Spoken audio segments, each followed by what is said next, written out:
আমাদের গাই বাছুরগুলো এখানে ঘাস খেতে খেতে সবাই ঘুমিয়ে পড়লো কেন বলতো? মনে হয় কচি ঘাস, শীতল বাতাস আর জলাশয়ের ঠান্ডা জল পান করে সবাই ঘুমিয়ে পড়েছে। উফ, আমারও তেষ্টায় বুক ফেটে যাচ্ছে। আমি একটু জল পান করি।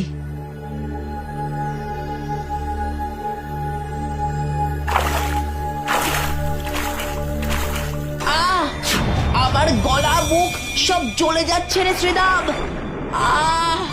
বাঁচাও, বাঁচাও। সুদাম